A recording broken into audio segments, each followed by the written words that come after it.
Thank you for joining me. This will be my video on the Greenlandic 2014 film When the Darkness Comes, and I apologize for the following butchering of the Greenlandic language. Unnuap Taarnerpaaffiani. I think that's roughly horrible. I'm going to start with a review where I'm not going to spoil anything at all, and after that I will get into spoilers, but I will verbally warn before I do so, so you can safely watch until you hear me say there will be spoilers without having watched this movie first. This movie is currently available on Vimeo, which, for rental or purchase, which is how I was able to watch it. And I think it bears, which also, if you want a more visual, there is a trailer on there. So I think it gives away a tiny bit much, but it also absolutely does not give everything away. There's a lot in the movie that I'm thrilled they did not put in the trailer. And actually I don't think I watched the trailer at all before watching the movie. I watched it just now. Yeah. Let's see. And yeah. So, about a week ago, I guess by now, I sat down with my father, who loves Greenlandic culture and has introduced me to a lot of it. And we rewatched The Shadows of the Mountains, or Kokat Alangi. That one I feel slightly more like I got somewhat right. The I want to say 2011 movie by the same writer and director, Malik Kleist. And I decided to finally actually go ahead and do a thing that I've been considering for years.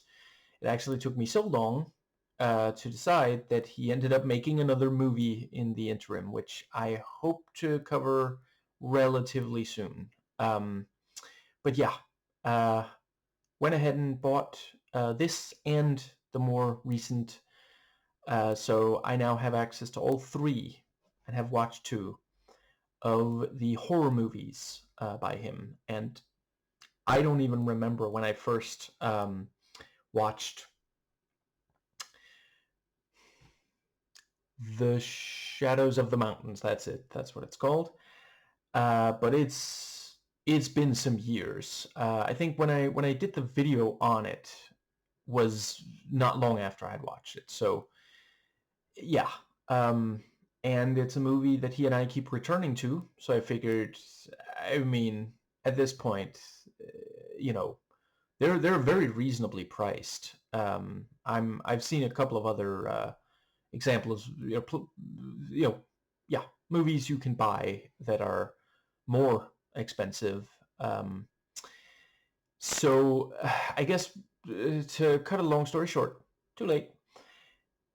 What I'm trying to say is I have been building this movie up in my head for years now. There was basically no way that it was going to be able to live up to, the movie I had in my head already. And yet somehow it did, and occasionally surpassed it. Yeah, I'm really, really glad that he's working. Yeah, can hardly wait to watch the next one. I think that is it for the preamble. So yeah, I'm not going to give everything away about the setup, but I will say that as with I'm just going to start calling it the first one, because I keep forgetting what the first movie is called. Yeah, The Shadows of the Mountains, that's it. In both of these movies, he has a really keen sense of like how to make it relatable and yet very for like an international audience. You know, in case you're considering one of these movies, they have English subtitles, you know, on Vimeo. Yeah, the yes, they're you know, relatable to an international audience, but also have a very clear Greenlandic identity, which I really appreciate. To be clear, I don't think that every movie has to be made for the entire world. I think it's perfectly fine for your movie or, you know, any piece of media, instead of me listing all of them, any piece of media, if you're making it just for your country or even just like your town, your group of friends, I think that's perfectly fine. You make the thing you want to make. But at the end of the day, you know, these movies, if they are to have much of, you know, for them to be financially successful, it can be a really good idea to make sure they have a strong appeal outside of Greenland as well. And yeah, like I could see this being really popular with like people from all over the world. Um, Basically, like, yeah, if you don't mind that it's in a language you don't speak, if you're into the core concept, which I will get to shortly, and or just like, you know, the genre is supernatural horror. So yeah, you know, I mean, I guess I should, yeah, cards on the table. I don't believe in the supernatural, but I do, you know, when it's done really well. I love it in fiction. And the, yeah, um, essentially, I love when piece of media can make me forget that I don't believe in this kind of stuff. Oh, right, holy shit. The movie's rated R, or the equivalent of it. So will this video be. And I guess I at this point don't even have to say I fucking love this movie. Yeah. Yes. Yeah. Um, so the thing with yes, I have seen my share of supernatural horror movies. I've seen movies that are much more well known, that are nowhere near as good as this. Like, you know, I mean, I tell you that it's Greenlandic so that you'll know, because I know some people don't like watching, you know, foreign films, but I hope you don't take from that that it's like lesser. Like in general, you know, Greenlandic culture is not lesser. You know, they're just as capable of making incredible pieces of media as the rest of the world. And yeah, that's on full display in these two movies. Yeah, I think that, yeah. So the some of the setup. Basically, Gimilik. Oh shit! Wait. I think I might be mixing up their names. Ah. Okay. To be on the safe side. So it's the two friends, Hans and Gimilik. And one of them is seeming down. So the other one says, you know, we should do something fun. And yeah, I mean, I've already told you it's a horror movie, so I guess I don't even have to. Yeah, doesn't necessarily go exactly as they had hoped. But yeah, basically, they decide to go to what they believe to be a haunted house. And yeah, like already, like there's so many American movies where it genuinely does start with, and to be clear, I am not saying American movies are inherently superior.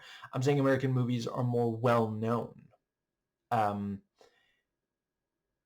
the filmmaking in this is better than a lot of American movies. Yeah, yes, so many American movies where, like, yeah, it's some young people who want to have fun, who want, some kind of diversion, so yeah, they do something and it ends up, if it's a horror movie, it ends up going badly for them. And I think that might be more or less what I'm going to say of the setup. The psychological accuracy, authenticity, and level of detail are great. I especially appreciated, like, so both of them um, find themselves scared, and yeah, the way that it would, like, and on at least one occasion, one of them is scared, and the other one gives him a little bit of a hard time about it and makes fun of him.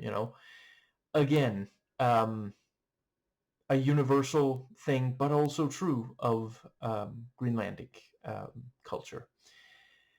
And I think that might be about, yeah. And the authenticity, there are several things where this is, very much like you can really see that it's Greenlandic. That's, again, like, if you're making a foreign film and you're, considering whether or not you're going to try to make it successful internationally, how, you know, there are a number of movies that will try to hide, for example, where it was filmed.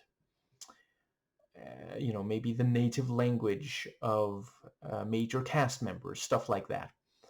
And I seriously respect, like, it's not at all trying to hide it. Everyone speaks Greenlandic. Um, Crap. Was it what did my dad say? Was, I think, Western Greenlandic, to be slightly more specific. And yeah, like, there's a number of shots where it's like very distinctly, okay, this is taking place in Greenland. And I think that might about cover. Yeah. So I also really appreciated the way that the tone. There is this, like, there's enough of, like, grounding and grit that, because that's, again, when you're making, okay, so the following is not specific to, like, Greenlandic, but when you are making a supernatural, piece of media, fiction, I guess it's always going to be fiction if it's supernatural, the major consideration is how much are you going to, like, really let it be supernatural. Is it going to be just completely drenched, like you're swimming in, like, from start to finish everything feels like, okay, this is not the real world, because that works, that for certain things, I mean. Or is it going to be somewhat more, grounded? I mean, I don't know if I want to give examples. I'll just say there some supernatural horror classics ground the events. Now, I think that does bring us yeah, I really appreciate the way that they made sure to ground it here before things start happening. Um, yeah, and it's also just it's one of those concepts where you can make it work on you know I mean I don't know exactly how much this did cost. It's possible that the information is somewhere online. My wrists are too fucked to check right now. And I think that, let's see, what was the other thing I want to say? Yes, I can imagine it's significantly smaller than Hollywood. For yeah, uh, it's yes, and yeah, it's they can make that kind of thing work on that budget without it feeling cheap and with it still being very effective. That's if you don't have a huge budget, you'll want to think very hard about what you can make look good, what can work, and try as much as you can to go for that. If you try to do something that you just can't quite make work, like the thing, if you play to your strengths, if you use yeah, what you have, then you can end up with an El Mariachi. And if you don't really accept your limitations, you might end up with a Birdemic. So, yeah, this one, yeah. Um, I don't know. Am I setting too high of a bar? I genuinely feel like this is on the level, on par with El Mariachi. And so, when it comes to dialogue, it's a little harder for me to judge since I do not speak the language myself. But it's you never really know if everything is coming through, if all the nuances are coming through in the subtitles, except for those times where you can tell that the actor said a bunch of words and then the subtitles are like really short. But certainly what came through in the subtitles was really, really good. Like, you get a sense of who the various characters are, and there's lines in there that, yeah, like, help build character, not in the making someone a better person kind of way. And yeah, I think that does bring us to, so the direction, it's it's so impressive the way that Malik is able to just grab us from frame one, and just keep our attention for the entire time without ever letting it get boring. Like, there are times where in these two movies where his characters are like a little bored or something, but I mean, at this point, have I watched Shadows of a Mountain about half a dozen times total? I think it's around there. And yeah, the this is definitely also one I will be rewatching. Yeah, I think that might more or less bring us to, yeah. I think, yes, the cinematography is, I there's certain things about it I really, really appreciate. The Like, he clearly has a sense for it. It's you can tell that he's paid very close attention to how or other horror movies use the camera, because it's one of those things, the way you use the camera, depending, but it can be one of your greatest tools to scare the audience, perhaps especially if you don't have a just humongous budget, because just the way that you frame shots, whether or not there's movement, and the what kind of rig you're using, stuff like that. And yeah, like there is at least one exterior shot that really underlines how just what's the word, how big a certain area is, and how like the characters feel very, very small in the frame. There is there's at least one bit where when they're inside, the camera gets very close, like uncomfortably, not the bear close, but close. And it has a claustrophobic vibe, so he's utilizing these different, because like it would be silly to try to make if you try to make an open area seem claustrophobic, that can, I don't know, under the right circumstances it can work, but I think he made the right choice. Also in part because of the contrast it creates. They come from the outside into this, yeah. I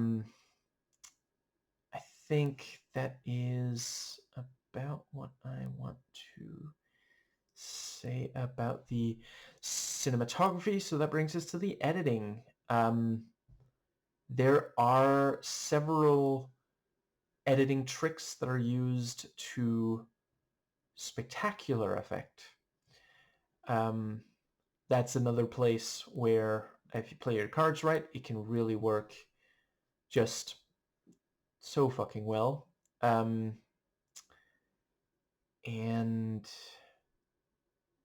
I don't know if I want to give too much more away. It again, another thing that really helps create contrast, with the editing. He'll do this thing where some scenes are just allowed to like play out, like characters will just have an entire conversation. Again, it doesn't get boring, but just that. And then other times something will, it will be much more brief, and he always made the right choice about when to do which. The production value is good, and it again gets, it helps a lot that basically, I mean, there's some location shooting.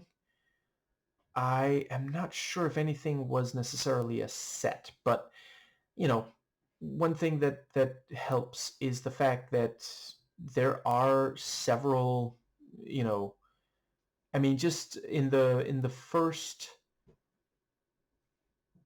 maybe 10 minutes, there's at least 3 different places that characters go to. And yeah, it's one of those things. Sometimes you see filmmakers who are otherwise doing a really good job underrate how much that can really add to film. And of course, there are movies where it works really well that there's a very low number of sets. But this is one where, and again, it helps a lot that they go to several different places, that we see several different places before they go to the haunted house, because of course once they're in there, like you get this worry that it's not going to go well. Like, is something going to happen in there? So taking us from they visit multiple different places, and they're in the outside that's big and open, and then they're in one place that's much more confining. It just, because when I read that this was going to be about a haunted house, I wasn't sure if he was going to do that. That's another thing is the first, the Shadow of the Mountain does not show that many like places where people live or work. You are, that one uses the yeah, this just gorgeous nature of Greenland, um, that is, I mean, it's breathtaking. And you can, if you find a good place to film there, or if you can get, like, I can imagine you probably have to get like permission. I know that that's certainly a thing in a number of countries. If you are able to film in Greenlandic nature and you spend, enough time location scouting, you are going to find just truly amazing places. And yeah, the first one uses that a lot. So that one, it's more these outside areas. And in this one, it's not that much outside. It's the number of locations they visit, which are like homes, businesses, stuff like that. And in yeah, the Shadows of the Mountain, the threat is outside, and here it is inside. And it's one of those things.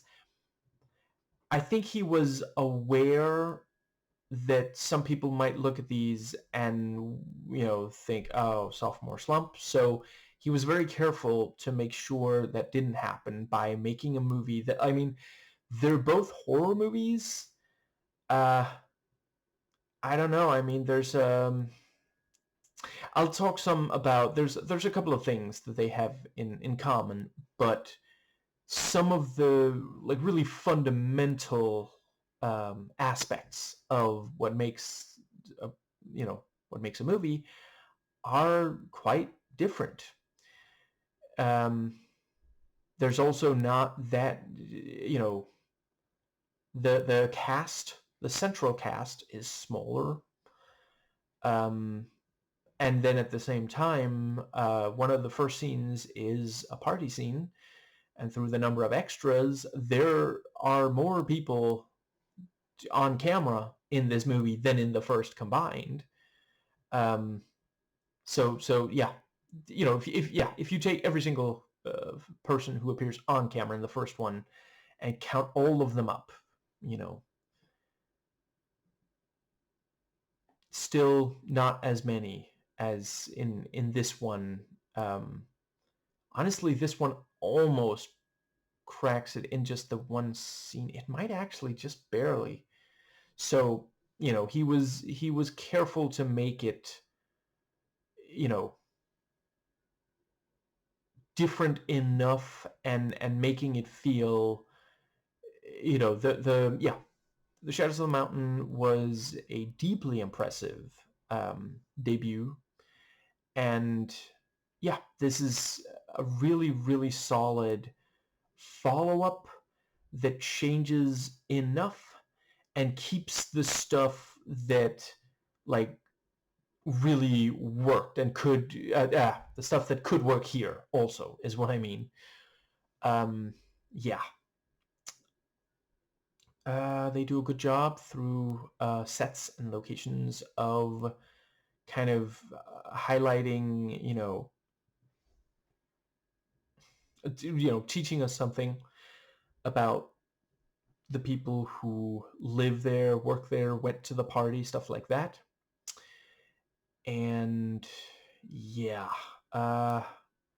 they do a good job on stuff like costumes and makeup, just making it feel, you know, just like that's, it's what people look like, not trying to make that too, yeah. And the music, my God. The sound work in general is some of the strongest sources of horror in both of these movies. Yeah, if and it again, like, it's from it's from very early on that there's this very ominous music, and at times, like,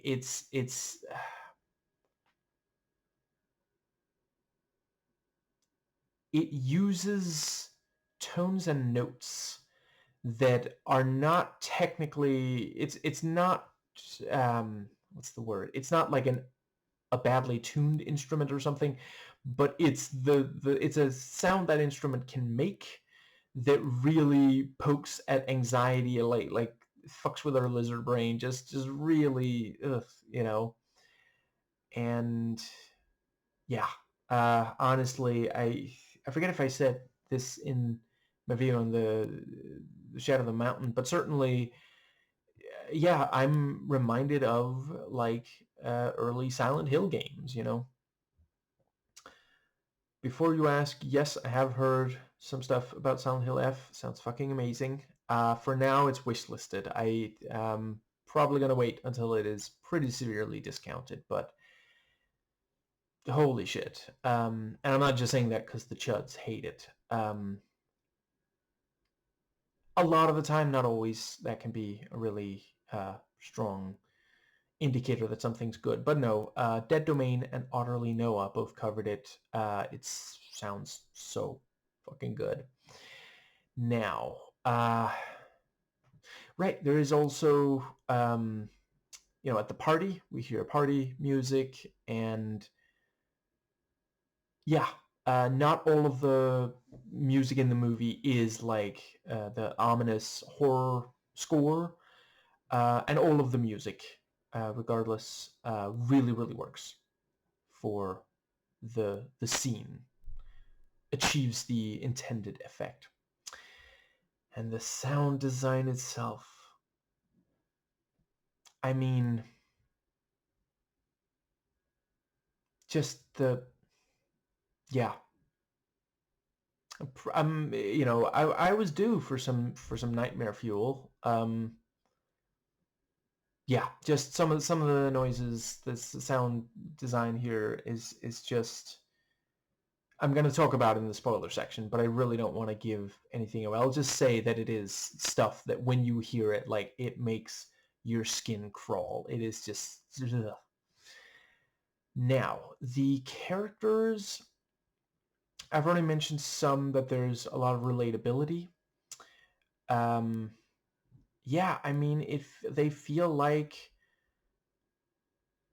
young guys, in a lot of the world, you have young people, like, one of them, he does have a job, but he does also live with his mom, which, yeah, a lot of people experiencing that, uh, on account of, economy, and yeah. And they, Malik Kleist is really, really good at having these characters that so easily could become obnoxious and making us care about them. I suppose I can't speak for everyone, but me and my dad, when we watch these movies, we get really invested. And that's, this one isn't a slasher like The Shadow of the Mountain is, but yeah, these two movies and a lot of, you know, let's, okay, a lot of slasher movies have characters that, under certain circumstances, these characters could be just incredibly obnoxious. And a lot of the time, the key circumstance to watch out for here is whether or not the movie's American. That's a slight exaggeration, but I'm sorry, I've watched the Friday the 13th movies, all of them, multiple times, of my own accord. Uh, all of them have obnoxious characters. Several of the Nightmare on Elm Street movies have obnoxious characters. And then, The Shadow of the Mountain, like, I mean, I feel like, okay, these characters really should be, and maybe for some they are. Again, I can only speak for me and my dad, but we get invested, we care about them, and I do also appreciate it's difficult to make characters like that not be obnoxious. And at the same time, it's like, well, a lot of young people are gonna either know or be like this, so, it makes sense to have them in horror geared towards young people. And I would also say this is like Shadow of the Mountain and, slashers and such, other slashers than Shadow of the Mountain.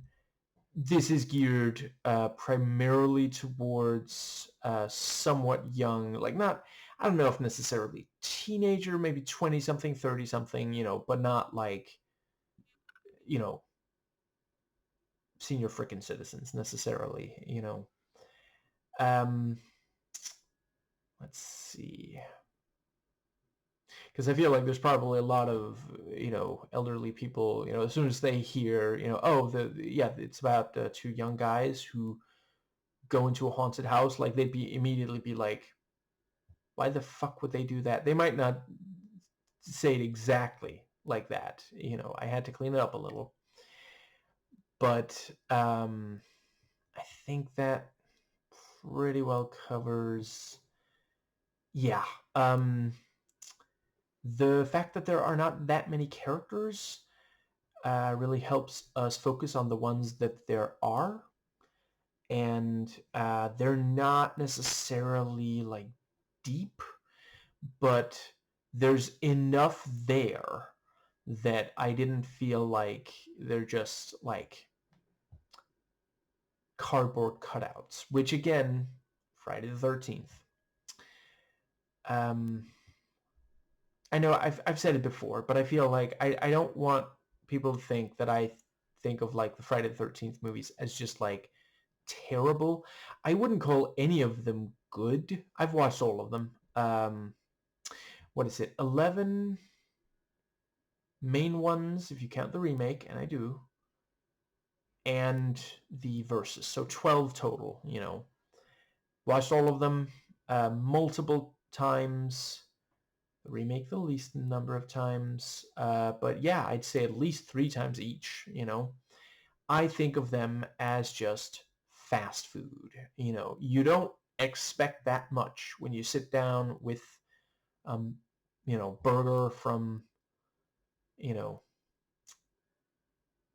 one of the big, purveyors of such. But you get more or less what you get the same thing each time. It's 12 fine burgers of movies. I think it's one of those things where basically you just have to have the right expectations. Now, I think that more or less, yeah. The acting, again, a little difficult for me to judge since I don't speak the language, but they always felt convincing to me. And we see them in multiple different states, different moods, and they do all of them quite well. The pacing. This is under 90 minutes if you don't count end credits. There was a little bit of the early stuff where it felt like they were like not taking too long, but, you know, not rushing ahead. And it is, I don't know. Ultimately, I don't think it is a bad thing. I think it works. I'm a big believer in, if the build-up is really, really good, then by all means build up. Don't jump directly into it. Some of my favorite horror movie directors are, John Carpenter, David Cronenberg, Alfred Hitchcock, though I know, technically he only made like one horror movie, whatever. He was incredible at suspense. He was the master. Unfortunately, not the master of treating his actresses with humanity. And yeah, they, in their films, there is a lot of buildup. And yeah, it's really fucking good here. Like, I did find myself worrying that it was gonna get a little bit too, spend a little too much time on that. Yeah, I mean, ultimately, The Shadows of the Mountain also does have some build-up before the, yeah. I think that does bring us to, so these special effects. This is, again, I'm running out of ways to say Malik Kleist really knows this shit. But yeah, he understands that if you don't have a massive effects budget, then try to not have too many expensive effects. And again, like, it's, yeah, that's, I really admire him. Can you tell? The Shadows of the Mountain is a slasher movie. Doesn't require a huge effects budget. And this one, again, like, I will acknowledge there are, there are movies somewhat similar to this that do, have, like, yeah, big expensive effects. And yeah, I think it's very smart to focus on. Shit, I'm starting to repeat myself, but yeah, there are some that look like they, if not are expensive, could be if it showed them for longer. And that's also, special effects. The thing with, when you're doing horror, if you don't show it for very long, that can actually be more effective, because, like, if you anything you get to look at or hear for a very long time, eventually you can get used to it. That was one of the problems with, yeah, Freddy Krueger. Eventually we kind of got used to what he looks like, and sounds like, and moves like. So, hence Wes Craven's New Nightmare. But there are a number of effects here that are not ridiculously expensive. Yeah, when possible, they went practical. Essentially, whenever it wasn't impractical to do so. And yeah, I really appreciate, I always love when I can watch, or, I guess it's special effects in general, and someone can make a lot out of something fairly simple. So, the tension and suspense is through the fucking roof. Like, there are scenes in this where, like, it, like, I get a visceral feeling in my body of just the how much it's fucking with, just how, yeah, how scary it is, not stomach. I mean, not with a K in the stomach. And the yeah, like, he comes up with these things that really get to you, and again, like, there's some, it, it's stuff that you can get into even if you don't know the culture, but it is also, yeah, part of their culture, part of their mythology.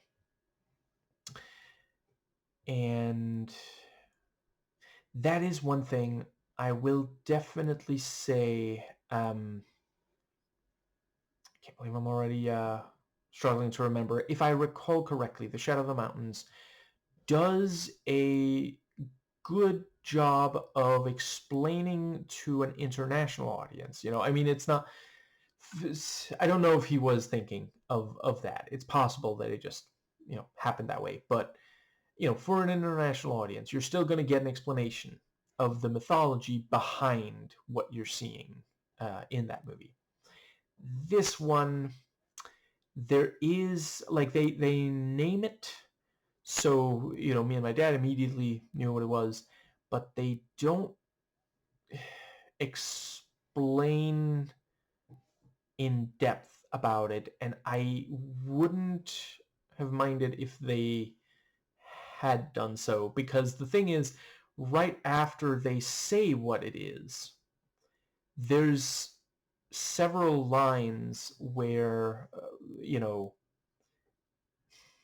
I guess I don't want to give away exactly, but I'll just say there was something there that was essentially, like, slightly comedic, and that's, again, he manages to know exactly when to break the tension with comedy, um, yeah. Uh, I have said it before, but yeah, comedy and horror, both are about building up and then releasing tension. It can work really well in both if there's some kind of element that is somewhat unexpected, but that we were led into. And pretty much anything that can be scary can be funny, and vice versa. Depends on the context, Um, I mean, there's that. God, I'm dating myself here, but there's this web comic. I think I saw it like 20 years or so ago, where a vulture, several vultures, are eating the corpse of a clown, and one of them looks at the other and says, "Tastes funny," you know. So here, I guess there we kind of have both. But yeah, a clown can also be funny if you went to see a clown. But then you also have Pennywise, so, like, the same thing can be funny or scary under different circumstances, Yeah, he is really, really good at knowing when to do the different, yeah. Now, the thing is, so yeah, there's some comedic relief through the lines of dialogue. I think that would have been a great time to explain to an international audience what the particular, just a little bit more information. We do get, tiny bit of information. And I appreciate also keeping it vague. But I do think this would have been a good time to have just a, yeah, tiny bit more. And the thing is, I already mentioned you do have a little bit of comedic dialogue there. You could have had one of the characters explain to the other the particulars of it, and then the other one say, fuck are you telling me for? I know that. It's part of my culture, remember? So, I don't know if that's the world's best joke, but, you could have a joke there, but also have the explanation. Yeah, I think that could have been, but yeah, I think it uses I guess I'll just say, the kind of thing that gets it an R rating. I think it does really well with. And again, I will discuss it in spoilers, but I don't want to give it away for people who haven't watched it. Yeah, I think that does cover, I guess, I think overall the The Shadow of the Mountain is at least slightly better than this. I think one of the big things is that thematically that movie is stronger than this one. In that one you have this thing of, I guess, shit, is that a spoiler? I'll leave it at that. This one not as much. And I think that does. Yeah. Yes. I rate this 8 haunted house visits out of 10. And that brings us into the thoughts sections. Sorry. Yes. So 100, yeah, to be clear, from here on out, I will spoil everything about this movie, and I won't necessarily go chronological either. I might spoil the ending fairly early in the video. So, I guess, tell you what, I'll start with something that, does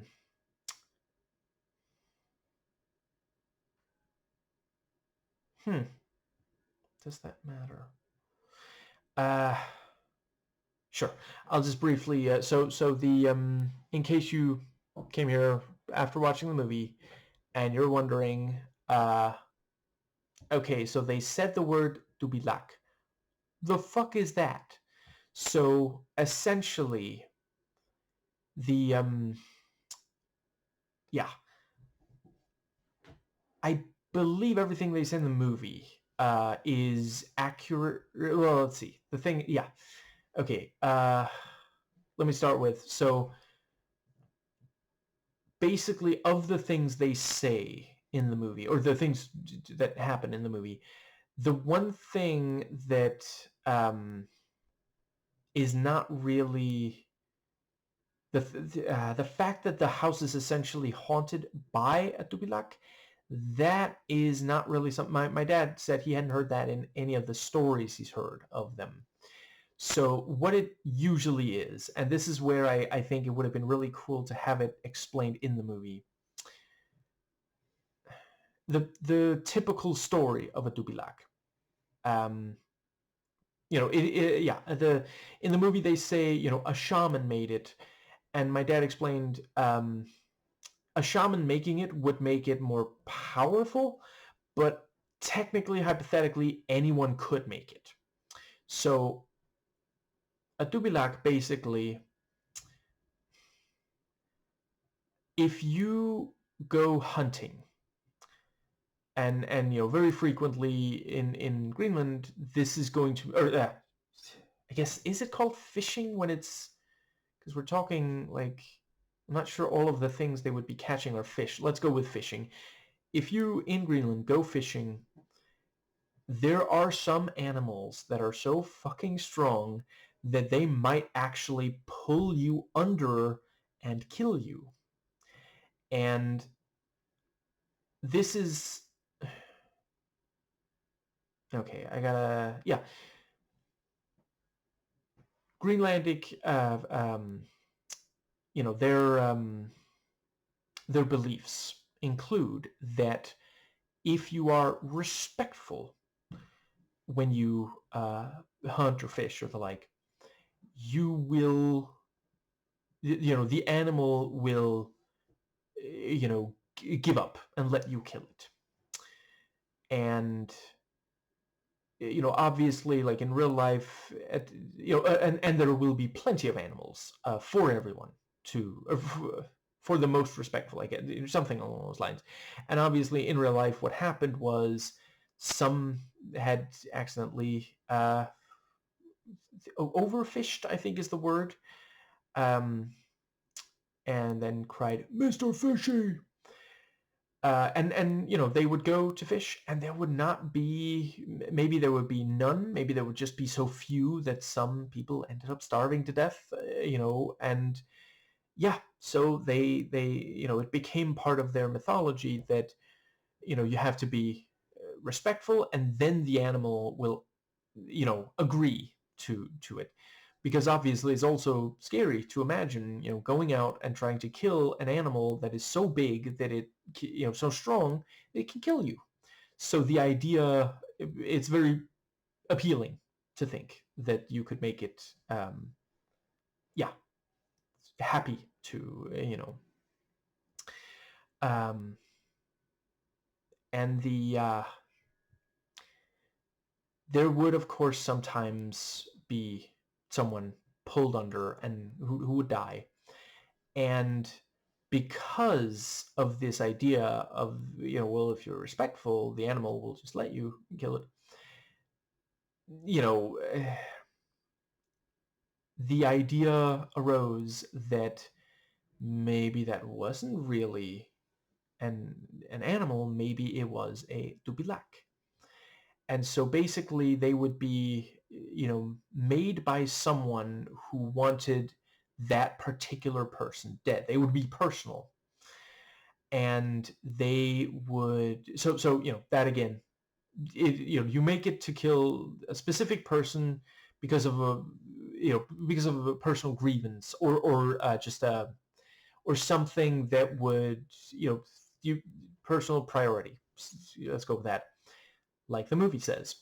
But yeah, my dad said he hadn't really heard of them appearing as much of anything other than like, in the form of animals to be hunted. That's at least a very common version of a dubilak. But yeah, the what would often happen after this is that uh, you know the family would, now that was, he was the one who was supposed to make sure they had enough food. So that's devastating. That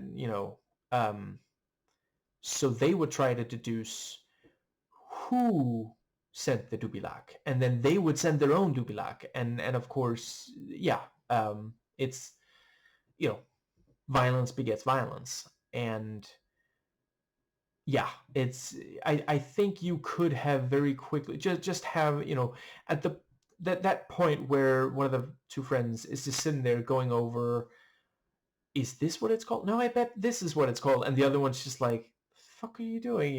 And yeah, I think if he just said, a dubilak, like how, sometimes, a dubilak will have been sent to kill a fisherman, so he gets pulled under, that sort of thing.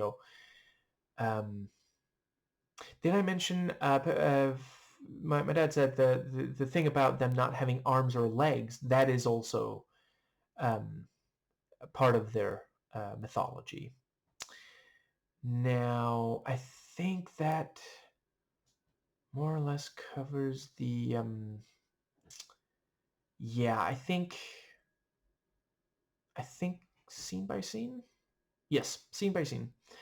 So the yeah, the fact that you see him, wake up and go to work, and just like, it's one of those things, it can be very effective to start a movie with, you know what's it called again?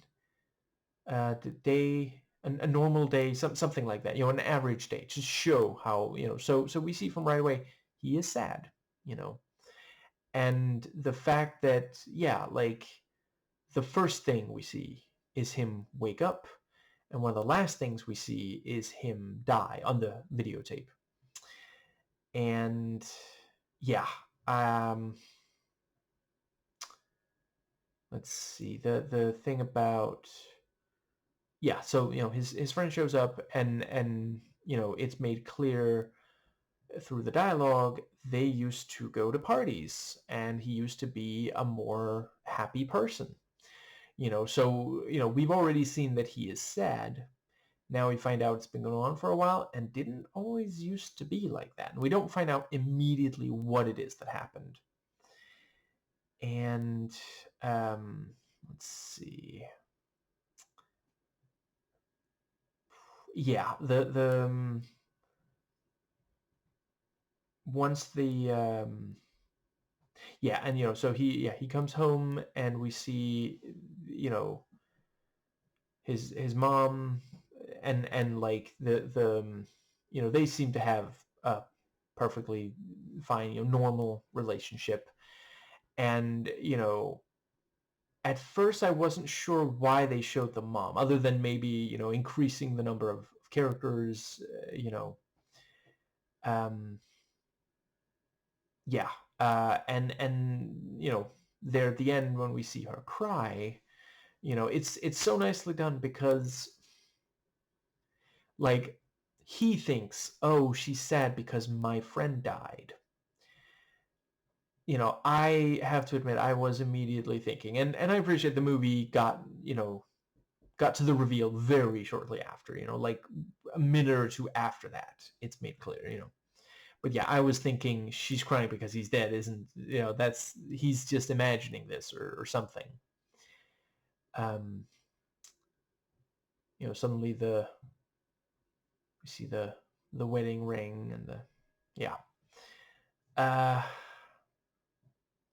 but the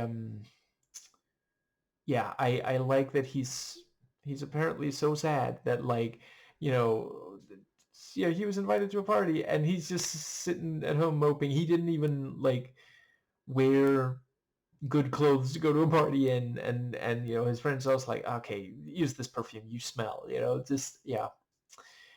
And um yeah, the party, the thing with getting her number, which is also, once you get to the end of the movie, and like, there was a chance at love maybe, but they made a fatal error.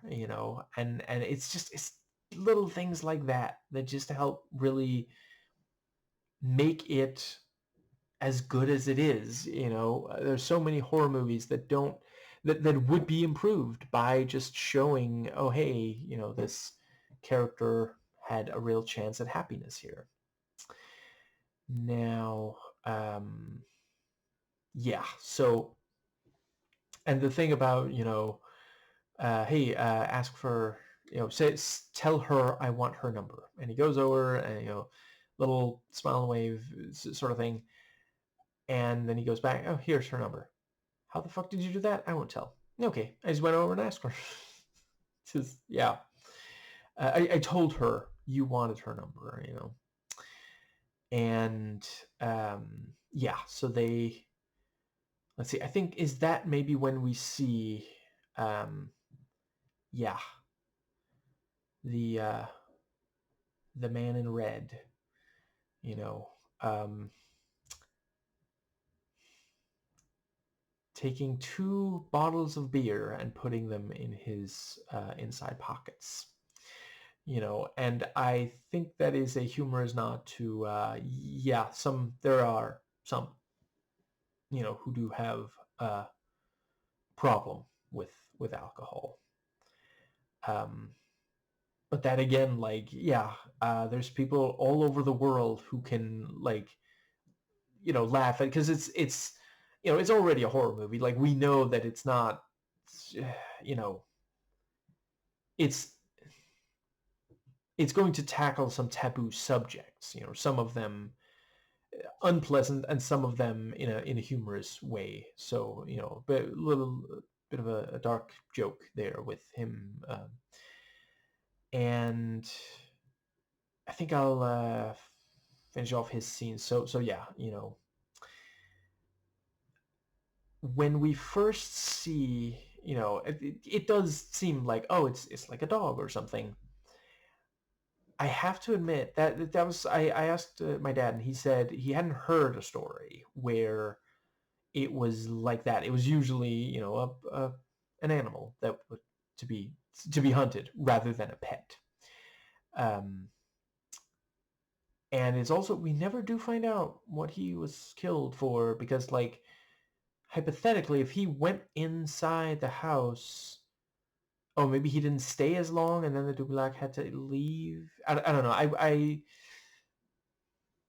Okay, actually, come to think of it, I guess maybe that is it, because it's just the fact that, there's the part where the one of them's possessed and says, once you've entered this house, you may never leave.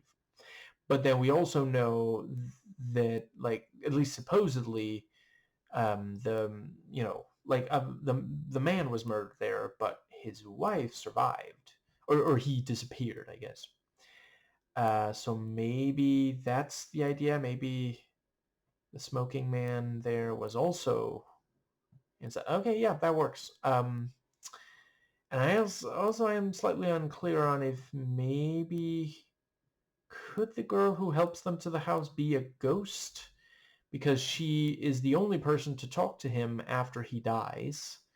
I appreciate that it's probably just in his head, but the fact that she specifically walks up and says, "You look lonely."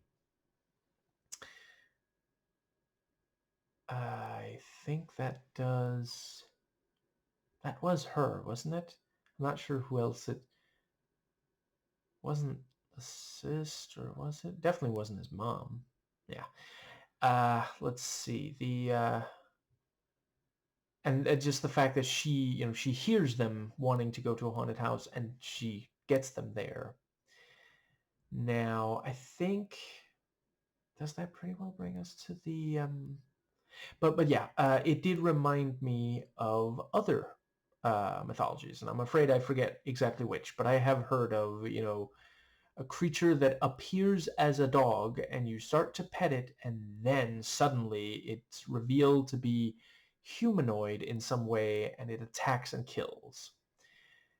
So I could imagine that's maybe where it comes from, because certainly it's not at all that he's trying to kill it. But it was a really great, because, like, you don't, like, we don't know exactly what's going on. At first we just see, yeah, it seems like a dog, it's just like, let's see, I think the first thing is, like, it runs through the frame. Um, I think this might, overall, I think I prefer the, there's a couple of times where something runs through the frame or moves fast in some way in this, and there's similar in The Shadow on the Mountain. I think overall it works. It's scarier here. There are other things that are really, really scary in The Shadow on the Mountain. And I do also appreciate, I'm not giving away here, but there is a reason why there is so much fast movement in that one. But yeah, it runs through the frame, and we do get we get a sense is there something off here, and it is, I mean, at first it is almost just like, well, ownerless dog, that feels wrong. Like, if it were a cat, it'd be normal. And yeah, let's see, they what was the yeah, so, at first he just calls for it, here, doggy. And then, later it gets up close, and he starts petting it, and then he realizes about, the, yeah, um and it attacks and kills, and we don't hear more about him for the rest of the movie. um yeah, just incredibly effective, and it is this thing of, like, something, we don't get a really good look at, but it looks like there's a human face there, or at least a face, not it's clear that it's not quite a dog, not any kind of real dog. But yeah, so in the kitchen, they're talking about the haunted house. She overhears it and says, I know a place, and she gives the background information about it, and they are like, sure, that works.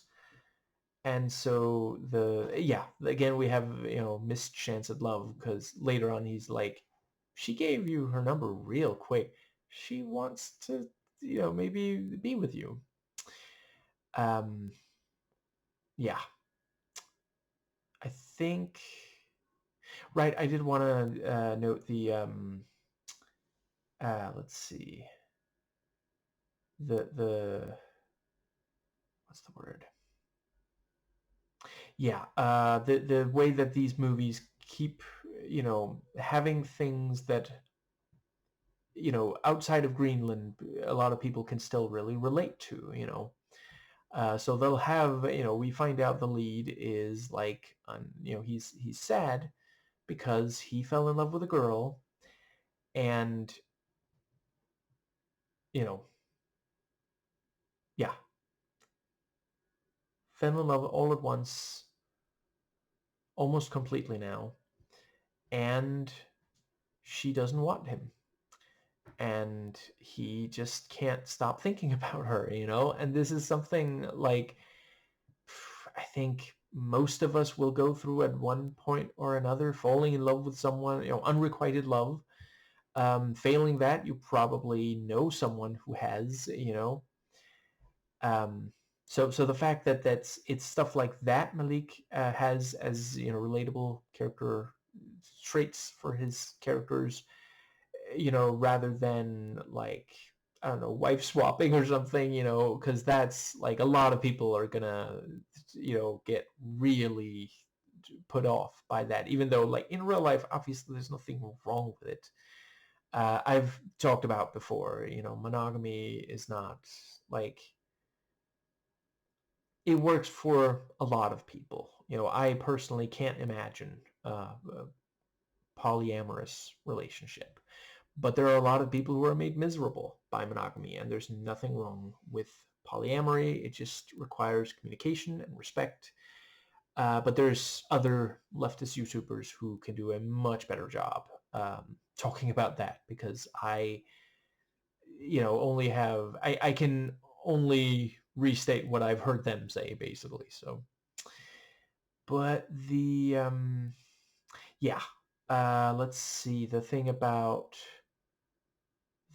so yeah, they go to they go and research the place that they've been told about, and I was surprised that we never got the last bit, but I don't know, it does work. Like, we have first they read some of it while sitting there, and I like the thing about, are you allowed to have food in there? I just eat it quick, try to hide it. That again is such like,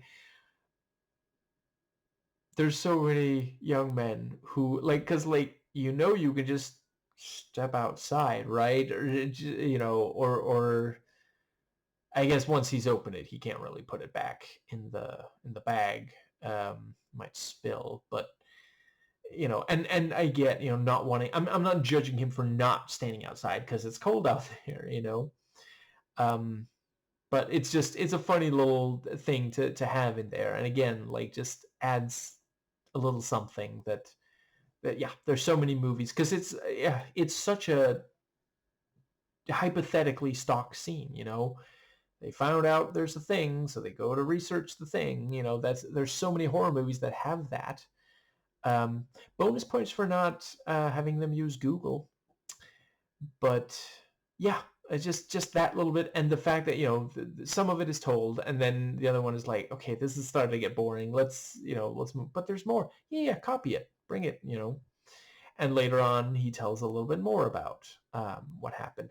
I thought that there was going to be a third time where they sit down to read something, but I don't know, it did really work that there wasn't. But yeah, like, ultimately, thematically, this is not quite as strong as Shadows of the Mountain. I'm not going to give away that movie, but in this, you don't really have, like, hypothetically, you could maybe have had something about. Okay, yeah, I'll real quick. So we're told in the movie, you know, a Dubilak because of revenge, as you know, as I talked about earlier in this video, that is part of the mythology as well. In real life, outside of the movie, I mean, how about they talk about, oh, did you hear there was a Dubilak, you know, and maybe they even go to like um, to see the house, and maybe they even, you know, maybe one of them is like, we're gonna be safe. Who would send a Dubilak after us? And then, you know, they are still attacked. Like most of the movie plays out the same, and then near the end, you know, they're clear. Okay, this is definitely a Dubilak. And I mean, yeah, near the end, you know, when he's possessed, he tells the other, you know, those who enter may never leave. At that point, you could have him say the Dubilak was sent by the girl that you know, were in love with, that doesn't want you. And you could have some kind of, you know, and then he says, you know, but I didn't, you know, I didn't do anything to her. And then he, you know, the possessed one says, then why did she contact the police? They said they couldn't do anything because it wasn't enough. But she contacted a shaman, you know, and there you go, you know. But as it is, like, you know, there's not uh, yeah, there's not really a thematic through line for why specifically. It's essentially just, you know, they disrespected, and they were punished, and that in and of itself is a perfectly fine story. But that wasn't really like, I kind of got the sense. Again, it's possible something was lost in translation between the dialogue and what was translated in subtitles. But as far as I could tell, the doctor didn't really purposefully do anything wrong. He tried to treat someone who had tuberculosis, and she died because that happens. Like, you can't always, like, tuberculosis is one of those things. If you don't get to it in time, it will kill you. I suppose everything will, but you know, it seemed to me like that was what was going on, and the shaman mistook it as, you know, which again is a perfectly fine story to tell. But it seems like the doctor died because of, you know, the shaman, you know, really escalating things. He thought that he was avenging a murder. So that's essentially a misunderstanding. That's not really disrespect. Although, I don't know, is it the fact that they buried her in the garden? I don't know. And then, you know, the two young guys die, you know, I guess because they were disrespectful of the spirits there, which doesn't really, you know, yeah, ultimately it's not that. Yeah, as far as I can tell. It's possible I'm wrong. Please let me know in the comments if there is something I missed. But and again, I do think that there could have been something, you know. um I mean, honestly, yeah, it could have been that the Dublak was sent after one of the two young men because he was perceived as having sent a Dublak to kill a fisher or hunter or something. And you know, the yeah, it and yeah, I think I've made my point. Let's see. I think that pretty well gets us to, so yeah, there's the thing about, you know, one of them told, you know, hey, bring food. And so he gets like chips and such out of the closet, and his mom is like, you took all the candy, it doesn't belong to you. And that again is such like, there's so many young guys who behave exactly like that, you know. It's like, well, I don't know, it's in the house I live in. Who cares that other people live here too? Like she might have wanted to have some of that, and also just saying, I'll bring food, and that's what he brings. Um, I guess that's why they end up having pizza. But yeah, and the thing about so they talk about like, is that really all you're bringing? Yes. And why are you bringing so much? Are you moving in? And yeah, messing with each other like that, very Greenlandic, and also something a lot of us can relate to in general. Young guys. Um, Other groups as well. I'm not saying only, but a lot of the audience for a movie like this is young guys. And I think that brings us all the way up to the yeah, and it is also the thing about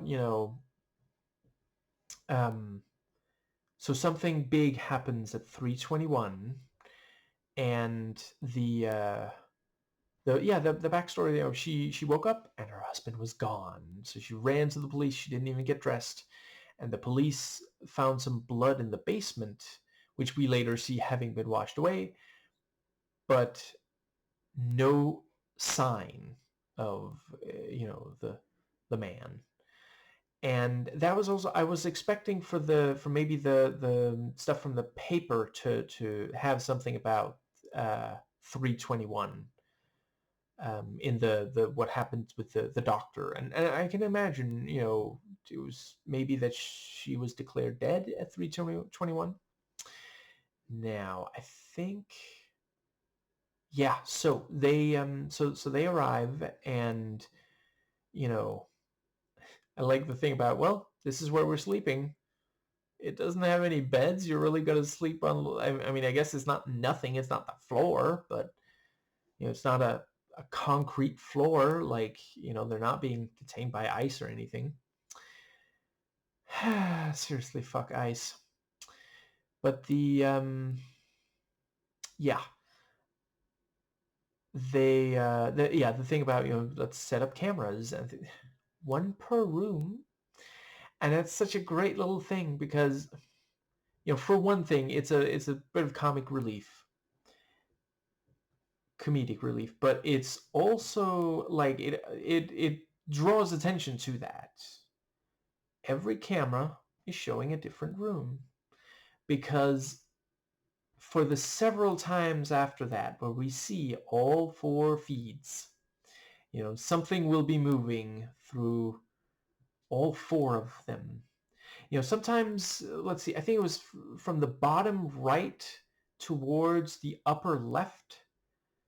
I forget if that's if Greenlandic writing is read left to right or right to left. I don't know. Maybe it's like a manga. I think that does. Yeah. So yeah, they set up the cameras, and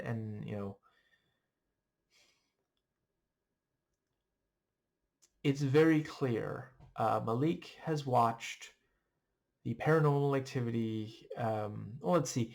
It's from 2014. Is that the first two or three? Something like that, Um, yeah.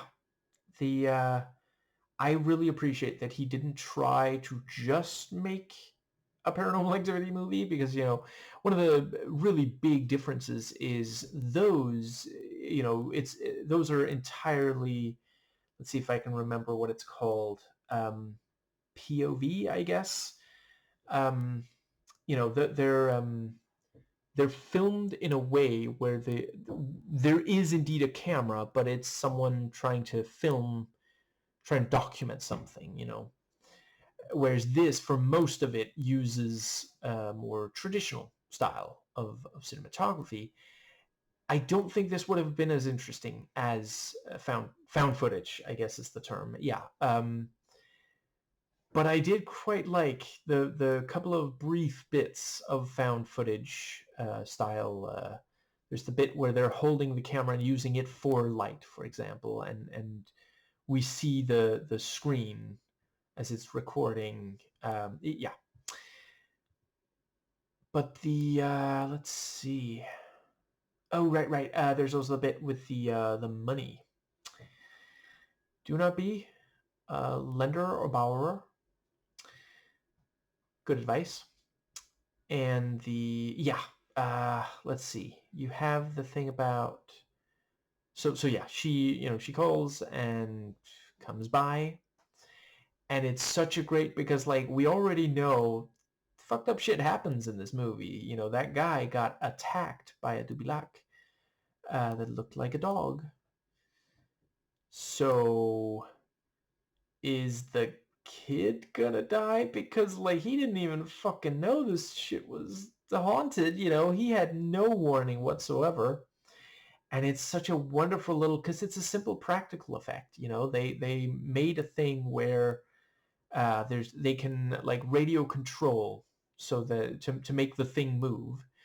And realistically the kid is like, it's curious, and curiosity did murder the feline. So he comes very close, and then mom pulls him away. Such relief. Like, I seriously was worried for that kid. Like, but yeah, really, really nicely done there. Because I was also wondering if she and the kid were going to end up trapped inside the haunted house. Because, haunted house, okay, there's some chance that someone's going to get trapped in there. Um, but yeah, I really appreciate that it's not like trying to be Poltergeist, for example. Um, Already mentioned Paranormal Activity. Yeah, just there's enough stuff that you can really tell the kind of movies that he enjoys, but it doesn't feel like he's ripping them off. He's not. There's enough of his own flavor in there. But yeah, so they let's see. I think the next thing is that he sits there on the couch while the other one's sitting in front of the computer. And so really, really nicely done. I love when horror does this, where like we're not told this is a dream until after, because like for the entire dream sequence, I thought it was happening because I mean it might, like, I don't know, we yeah, and it is also like it does feel. I mean, it's clearly because of the haunted house that he's having this nightmare. And the other one also says, "You slept with your eyes open," So it's like, okay, it doesn't. There's something weird going on there. But yeah, then we have the yeah. So the nightmare, so he looks over, and he can't um yeah let's see, what was the I don't remember all of it, but I think there was something about he looks away, and then when he looks back, the other one is just gone.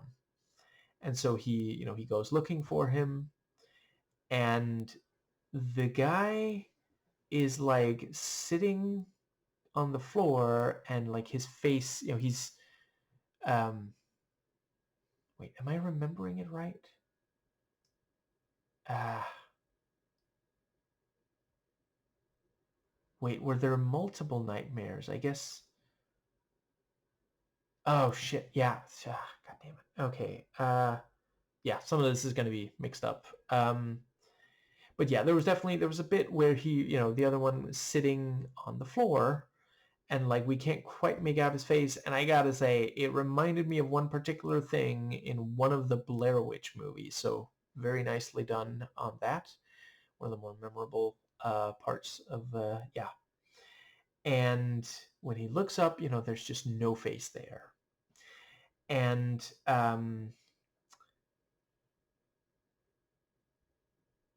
let's see. I'm not sure. I forget if I'm not entirely sure if that is part of their mythology, that someone would suddenly not have a face. But it is one of those things. It's not ridiculously difficult to do. I mean, they've done it. I've seen it done in other movies where it's like apparently you can do it in camera. I don't know if it was done in camera here, but it also isn't like ridiculous. We don't see the face for very long, so it wouldn't be expensive to do with VFX if that's how it was done. Um, and yeah, it's just something that really fucks with our subconscious because it's nope, there's supposed to be a face there. That is wrong, Um, and let's see, I think is that when yeah, and then the like just blackness starts forming on the walls behind the defaced one, and yeah, the other one backs up, and then the walls behind him also start to darken, and we don't see the one who lost face again, but we do see hands around the other one's throat choking him, which again is something that they're really yeah, something really really scary. um and I think that's when he wakes up from that first nightmare. And let's see, the is that when the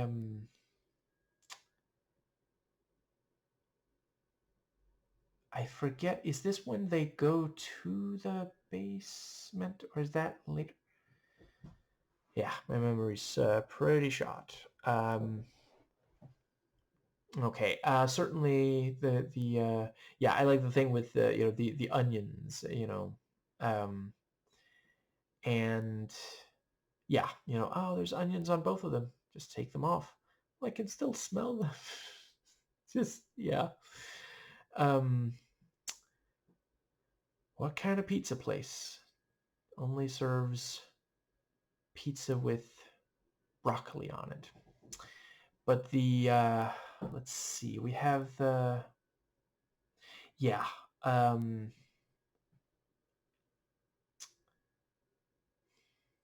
I want to briefly note, so one of the things that is following them is a dubilak. We can see it doesn't have arms or legs, and I appreciate that we only see that very briefly. And I kind of want to know how exactly they did it, because like hypothetically, I could see maybe casting someone who does have who has maybe had them um, what's the term for it? There's a specific medical term, amputated, um, or maybe someone for whom they just grew in a different way or something. Maybe they had maybe not that. Maybe they just had like green material over the arms and legs, and the person was careful to move as if he didn't have arms or legs. Um, yeah, or her, him or her or them. Uh, but yeah, we know that's a Dubilak. That's the one that the shaman sent for the doctor.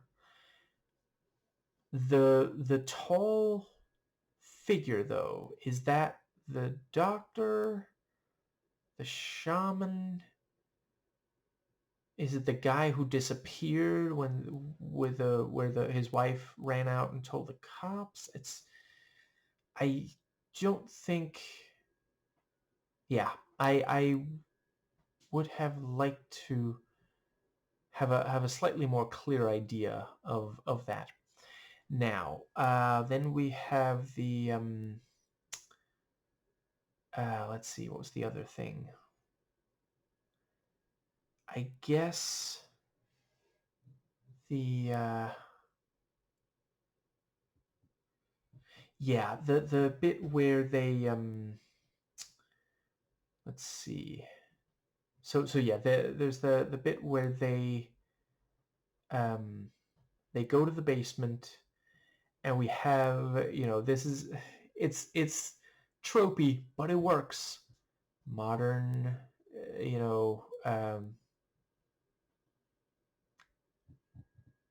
technology failing on them. I appreciate that the flashlight itself is not by itself super modern, but also the camera, the phone, nothing seems to work because of the supernatural. We are not in control of our own lives, despite all this technology, despite all these things we take for granted and that bring us comfort and a sense that the things are going to be okay. It's a great theme to pick up on. Yeah. And it's not, well, here. But yeah, so they go to the basement and they see where the blood was washed away. And the light goes out, and at first one of them's like, okay, stop fucking with me. Just turn the light back on. And he's like, I didn't turn off the light. Which, again, it's, I'm not saying it's the only movie that does it, but it works really well here. We already know these two sometimes fuck with each other, So, like, yeah, for a second, like, we're sitting there as the audience thinking, is he fucking with him? Or is that the supernatural? Just, yeah. It works well. There's also something you want to think about when you're making supernatural horror. Do you want to reveal the supernatural to the viewer before the characters? Because sometimes it has the effect that we end up just sitting around waiting, like, come on, just get to it. Here, I felt like it added to the ominous fatalism, really, of the movie. Like, I got the sense from very early on that this was going to go horribly wrong for the main characters. Um, yeah, I mean, part of it is the Dupilac attack, the part where it appears as a dog and kills the smoker and drinker. And yeah, I think right, I gotta just note, shit, I think I might be slightly late because it's a little while back, but Dead Domain did a video, was asked about or stream highlight something, was asked about, who's the most annoying, you know was it just like political YouTuber or something like that. And there were several guesses in the chat, and Jordan of Dead Domain said critical drinker, and then imitates, and just like spot on. Like, I gotta say, Jordan's what are they called, impersonations, absolutely amazing. Like, the Alex Jones one is literally spot on, 100%. Anyway, but yeah, so um yeah, so the light's out and they keep trying to get the flashlight working, and we get these brief flashes, like a second or so of light on the face of one of them because of the flashlight. That's also like the thing, and it's also something we, a lot of us have experienced. Let's see, it's like a dying battery, I think, is when, if the flashlight battery is dying, then it will like go on and off like that. Yeah. And eventually they get the light on, and then we can see, oh, there they are, 1, 2, 3, and yeah, they drop the camera. Yeah, I think that was where the eventually got light and lands on the floor, and we see some movement, and then it just shows that for a little while, and the let's see, goddamn, what was the next thing? Yeah, it, like, there's like a transition. Um, let's see, I think one of them is able to basically immediately escape, and then not long after gets, fetches the other one or something like that, and then the so yeah, they get all the way up, and they talk about, well, maybe it showed up on the camera, so let's rewind. And they're like, we were down there for 3 hours. which again is such a great, like, I know I'm such a mark for some of these things, but goddamn, I do fucking love when you have a camera reveal the truth and the characters be like, what? You know, just in supernatural horror. I guess also other horror, but horror where like there's where not everything that we see is also to be believed, and then there's they get the playback and it's like, no, just yeah. uh let's see, I think that yeah, and then where's the camera? Well, it's in the basement. I'm not going down there, you go get it. We'll get it in the morning. And um let's see, is that when the I think that's around when they get the camera back, and it's like, how is it suddenly there in on the in front of the door? Like, it was in the basement. I didn't put it there. And let's see, what's the other thing? I guess I'll take while I try to think of, I love the noises that, well, I hate the noises, but I love that I hate the noises that the Dubilac makes. Just really, really gets to you. And I think that might actually be around when we get the second nightmare, um, which is the let's see. Uh,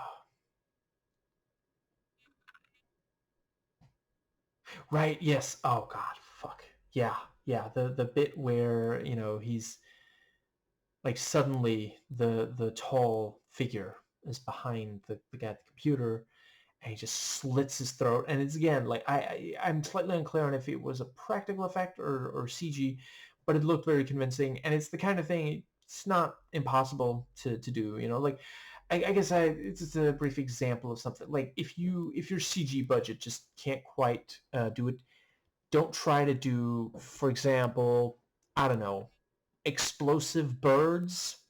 But seriously though, anything that is like flying, or especially if it's something where the audience is likely to have seen it in real life, or at least on maybe filmed, watched playback on a screen, or seen a picture or something of what it actually looked like.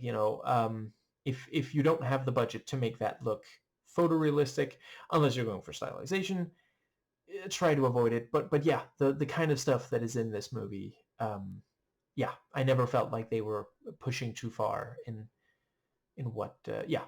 And the yeah, and he's just sitting there and, like, tightly clutching, with his hand, the I forget what it's called, but the part where you sit on the sofa.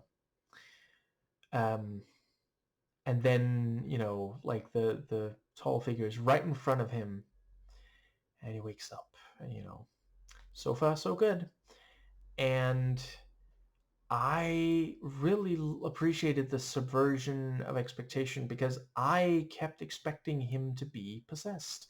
There's also a part where he, like, seems a little confused about it. He's like, "What are you talking about?" Where we, the audience, are like, "I know what the fuck he's talking about. What are you? How do you not?" Yeah, was that maybe when he freed himself from the basement, and then he came up, and he was like, "I don't know, I don't remember," and the other one did remember. There was something. And then by the end, it's actually the other one who gets possessed. Did not expect that at all.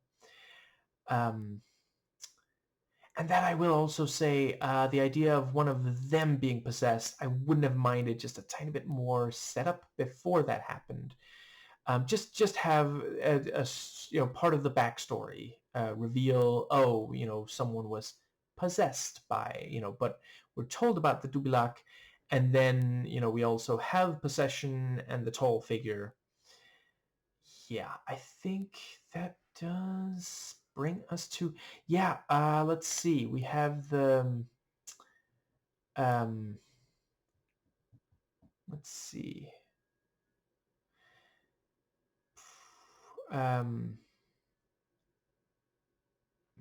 Okay, thinking some more about the themes. I guess you could say that in both cases they were disrespectful of someone who died. Not sure what noise that is, but I don't think it's something I have to be scared of. I don't even know if it's being picked up on camera. There was a spooky noise, a scary noise, and I'm already on edge because of this movie. So that's perfect timing. Thank you, whoever. But or whatever, whenever, why-ever.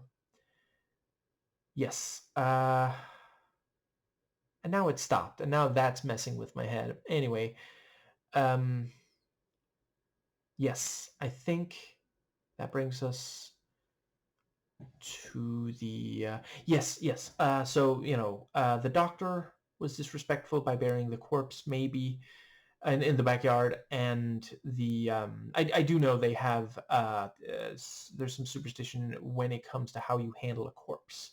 And again, of course, in reality, what like, yeah, at one point someone mishandled a corpse, and some of the disease from it yeah, caused some problems. But um do I sound? I really don't mean to be disrespectful. I think their mythology is fascinating, as I find Norse myth fascinating.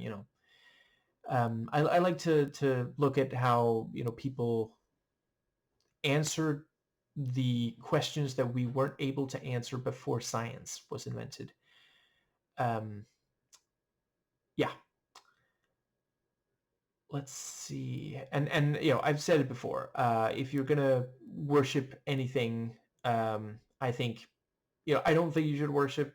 And ideally, I feel like we should focus on what's in front of us instead of something we can't see. But if you were to worship something, my vote is worship nature. That's what's actually keeping us alive, um,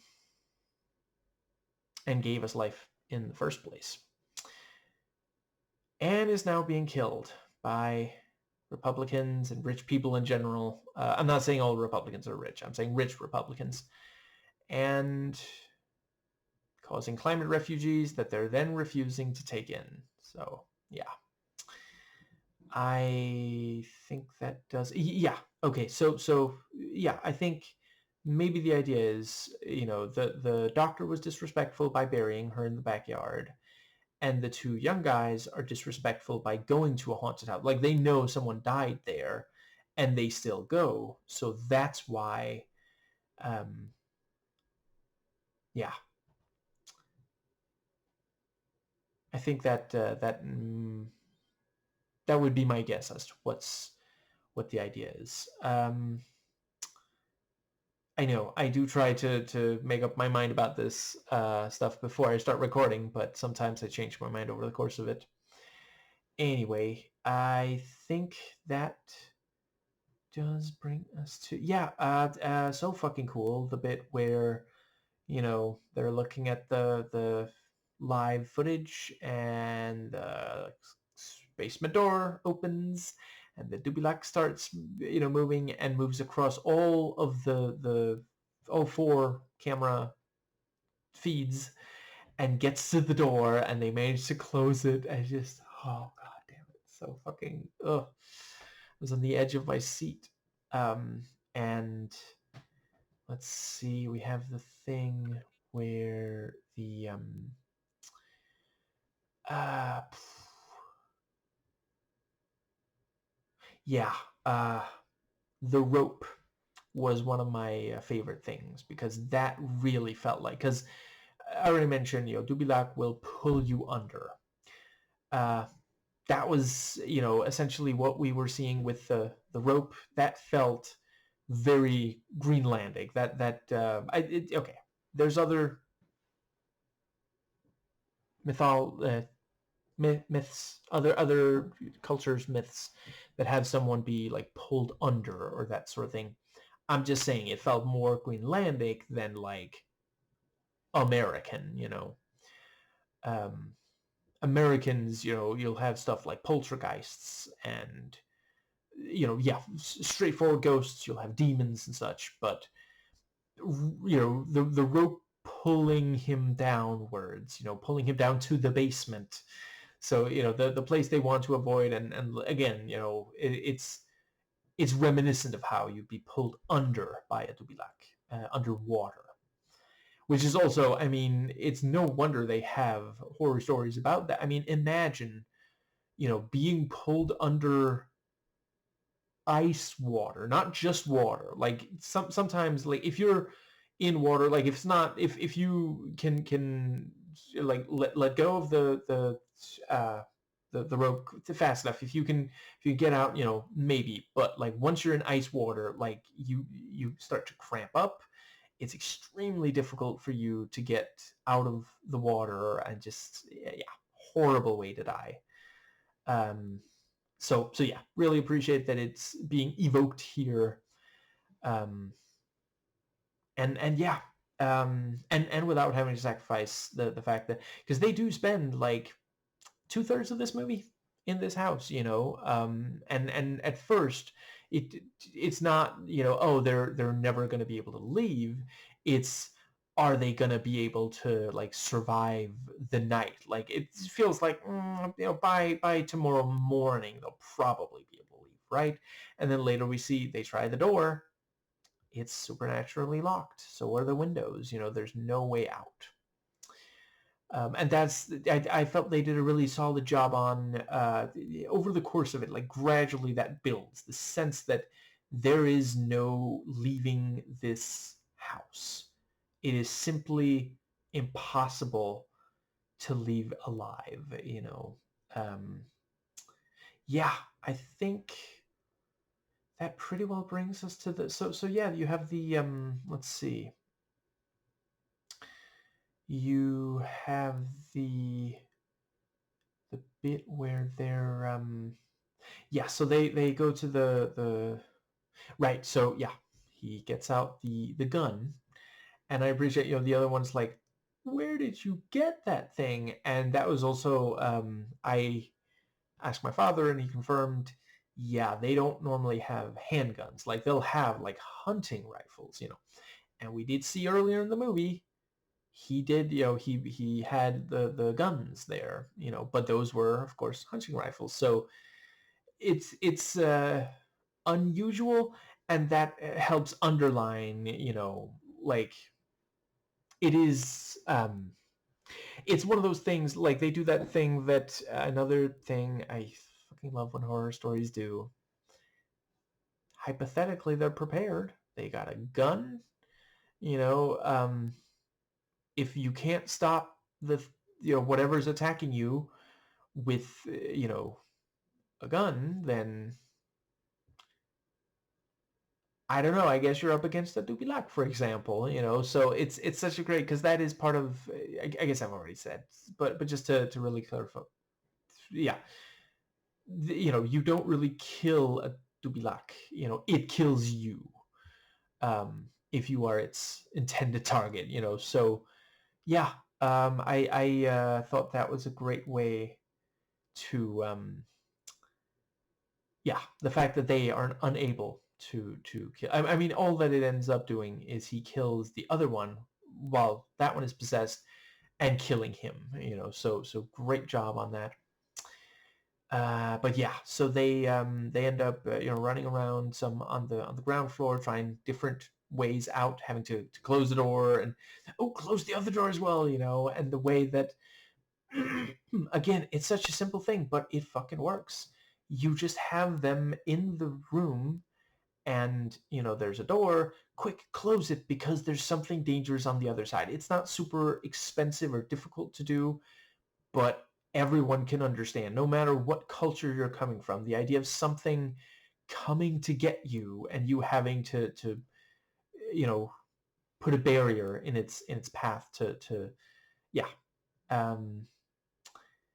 And I think, yeah, I was also expecting more use of the 321. I guess, I mean, it appears in the nightmare, and then later, like, we hear what sounds like a bell, or yeah. what's it called? A clock. The noise that certain yeah, I think that was meant to say, yeah, it is 3:21. That is also when the shit really hits the fan there near the end, if I recall. So that worked. Yeah, also the idea of well, while one of them had a nightmare, the other one read up and is now able to produce more of the backstory. And then they're interrupted, which is great because like we just had a scare, and now it sounds, oh, okay, we're settling in for spooky story, campfire time, but then there's another, and this time it's not a dream. They're not going to do a dream within a dream, thankfully. I don't think that would have worked well here. I think it can elsewhere, and has. Yeah, so yeah, they run around, and one of them gets possessed and has a knife. And yeah, like it is, I thought they did a really good job. That's again, it's a delicate balance. You got to be careful because you got to make it believable that, like, I genuinely felt like, well, yeah, if he doesn't shoot him, the other one will stab him, and we do end up seeing that is what happened. He wasn't able to, even though he did shoot him, he was still stabbed. I forget which one got which other first, but whatever. Yeah, you have to be careful that the audience isn't sitting back thinking, was he just waiting for a chance to shoot his friend? Is he like trying to cut down on the, you know, yeah, who to have to deal with? I don't know. But yeah, it genuinely felt like I was sad. I felt bad for both of them. And then this thing of like he didn't participate in the funeral, and we do realize not long after he is a ghost, so he couldn't have, you know, there wouldn't have been any interacting with him. And at the same time, when they say, yeah, he says, I didn't know what to say to his family. It's his mom. I think he specifically says, it's just, yeah, it's a credible way to yeah. And I don't know, maybe I'm reading too much into the thing about, you look lonely, and he asserts that he's okay, because like that is the thing they say about ghosts. They are lonely. But yeah, and he goes home and his mom is crying, and he doesn't try to talk to her, um, which is also that would have revealed that he was a ghost. I was wondering exactly how. Once I felt like, okay, he's probably dead, isn't he? That's why his mom was crying. I was wondering exactly how they were going to reveal it. I think they revealed it in the exact perfect way. Like, just holy shit. So he sits down, and the camera's there, and it's such a great, because like we know immediately there's something fucked here. There's no way he did not bring the camera home after the whole. Also, really appreciate the part earlier where the camera falls and then does like a playback thing, because like that's also what he does here at the end. So setup and payoff. And at the time, we don't realize that it's setup. We notice it. We notice, oh, it's playback now instead of recording. And actually, yeah, I guess there were the 3 playbacks, because didn't he also play it back when it's found right outside the door instead of in the basement? I think there was something like that as well. Yeah. Have I said enough about the designs of the, because like a tall, imposing figure. And we never see the face of either of them really. We just get we see very briefly like a glimpse of the Dubilac face, just enough to make sure we know, yeah, it has a face. That is definitely, you know, um, and yeah, I think, yeah, and also the fact that, yeah, like, we can sense that there is a face, though we don't get a good look at it. On the Dubilac, there's no indication of a face on the tall, imposing figure. There's just pitch black where there should be a face, But yeah, so he, plays back and sees that he did die. And that's, again, such a great, because the thing is, for those who might not know, one of the, some of the tricks of the trade, if you are doing a scene in a movie or such, and you want someone stabbed and you want to see like the knife go in. One very simple and inexpensive way to do that, and you can use it again and again. They make fake knives where the fake blade goes into the sheath, the handle. I think is yeah. I'm pretty sure that's what they use there. Because you don't think about, when you're just watching the scene, you just think, oh, he got stabbed. It's only afterwards where you think, oh, they probably did it like that. So it's a great little magic trick. We're so focused on what's happening, we don't even think about, wait, is it just going into the handle? And you also can't really see it in part because of the angle. And he looks up from the playback of the camera, and he's back in the haunted house. Okay, I hope you didn't make it a drinking game, because I'm sure you're passed out by now. But yes, that is another thing that I fucking love when horror movies do. Because it's such a simple, and it's just editing. He looks down, we see what he was looking at. He looks up, and he's in another place. The magic of the editing, just the cut, getting, and he looks up, and the Dubilac, tall figure, and his friend are all there. Such a great, and the or wait, did we not see the Dubila? I forget if we saw it there at the end, but I'm pretty sure we see the other two. And then one last time we hear those horrible noises that the Dubilac makes, and it goes to black. I forget if it goes to black before we hear the noises, possibly, but just yeah. Actually, yeah, I think, it goes to black, we hear the noises, and yeah, like we can, infer he probably, he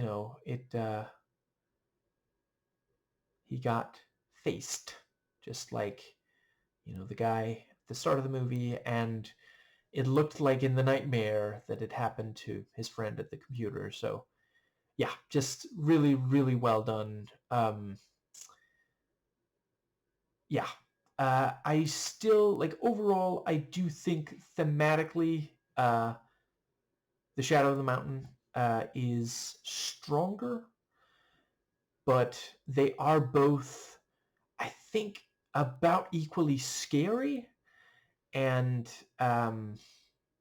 yeah, just, I'm really, really impressed by how well he adapted to this very different type of horror, like a completely different subgenre.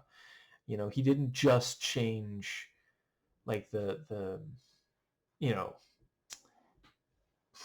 I mean, it's not like he just went from a Jason Voorhees to maybe a Freddy Krueger or a Ghostface or something. Like, those movies are all slashers, but there's some distinct differences. But no, like, there's a very real, like, I got a lot of Paranormal Activity vibe, and let's see, the